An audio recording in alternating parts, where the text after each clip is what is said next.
हरदोई के संडीला पहुंचे सुभाषपा के राष्ट्रीय अध्यक्ष ओम प्रकाश राजभर ने केंद्र सरकार पर जमकर निशाना साधा और देश में जातिगत जनगणना कराए जाने को लेकर वकालत की।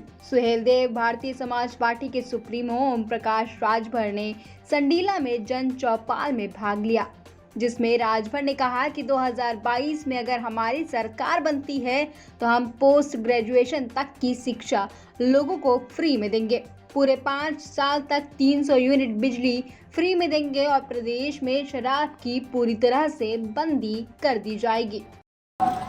2022 में हम चाहते हिना से संडीला से हम लोग चुनाव जीतल जाएंगे। अर्कवंशी का बेटा यहाँ चुनाव जीतेगा, लखनऊ जाएगा, ये अपनी कलम से दस्तखत करेगा। उत्तर प्रदेश में घरेलू बिजली का बिल 5 साल लगातार माफ कर दिया जाएगा। 5 साल बोला ये कानून बने के चाहिए कि ना बने के चाहिए? बने के चाहिए।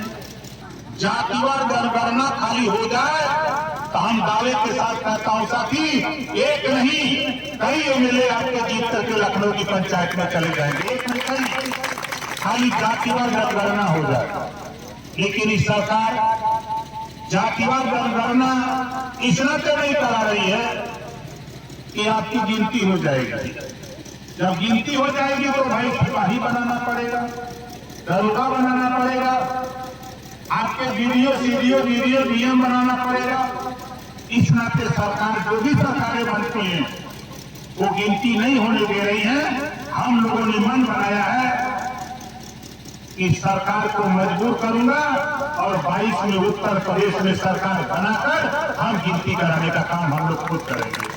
पत्रकारों के सवालों का जवाब देते हुए ओपी राजभर ने कहा कि देश में सरकारें जातिगत जनगणना नहीं करा रही हैं क्योंकि उनकी मंशा पिछड़ी जातियों को लेकर सही नहीं है। उन्होंने कहा चाहे कांग्रेस की सरकार हो या भाजपा की, किसी भी सरकार ने इस पर अमल नहीं किया है।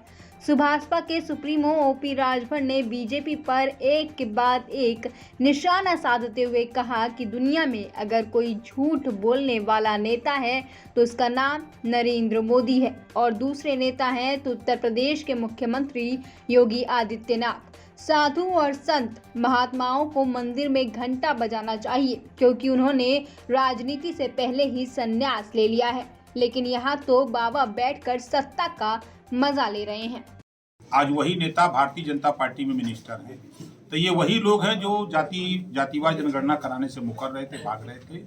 जब तक जातिवार जनगणना नहीं होगी तब तक वंचित समाज जो आज आज़ादी के 75 साल में वंचित है उसको हिस्सा नहीं मिल सकता है। इस नाते हमने भी पत्र माननीय प्रधानमंत्री को लिख करके भेज दिया है और सभी लोगों का दबाव है। सभी पार्टियां चाहती हैं कि जातिवार जनगणना हो। इसमें प्रधानमंत्री जी अपने को पिछड़ों का नेता कहते हैं, तो अगर वो पिछड़ों के नेता हैं तो पिछड़ों के हितैषी हैं, तो जातिवार जनगणना सबकी करा दें। चाहे सामान्य वर्ग हो, उसमें कौन कौन सी जाति हैं, अनुसूचित जनजाति में कौन कौन जाति कितनी आबादी उसकी है, पिछड़ी जाति में भी कौन कौन जाति कितनी आबादी है, सबकी जातिवार जनगणना करा दें ताकि सबको हिस्सा बराबर मिलने लगे। सर, ये मोदी सरकार सरकारी संपत्तियों को बेच रही है, इस पे क्या? देखिए, दुनिया में अगर झूठ बोलने वाला कोई नेता है तो उस नेता का नाम है नरेंद्र मोदी जी। उन्होंने कहा था कि मैं देश नहीं लूटने दूंगा, मैं देश नहीं बिकने दूंगा, और आज नरेंद्र मोदी जी ने रेलवे बेच दिया, बैंक बेच दिया, LIC बेच दिया, BSNL बेच दिया, कोयले की खदान बेच दिया, पूरे देश की संपत्ति बेच रहे हैं। चाय बेचते बेचते आज पूरा देश बेचने लग गए और देश को खोखला कर रहे हैं। सबसे गरीब कमजोर जो बच्चे पढ़ लिख रहे थे वो रेलवे में फोर्थ ग्रेड में वो नौकरी पा जाते थे, लेकिन रेलवे को जब से प्राइवेट में दे दिया सब बेच रहे हैं। तो अब ये बच्चे जाएंगे कहाँ पढ़ लिख करके? इनको रोजगार कहाँ मिलेगा? देश में सबसे ज़्यादा रोजगार देने वाली अगर संस्था कोई है तो वो रेलवे। लेकिन देश के हमारे प्रधानमंत्री जी, इन्होंने तो साफ साफ कहा कि हम तो फकीर आदमी हैं, झोला लेके चल देंगे, और देश की जनता मान लेती है कि फकीर है। जो दिन भर में 3 बार ड्रेस बदलते हों करोड़ों रुपए का, वो फकीर कैसे हो सकता है?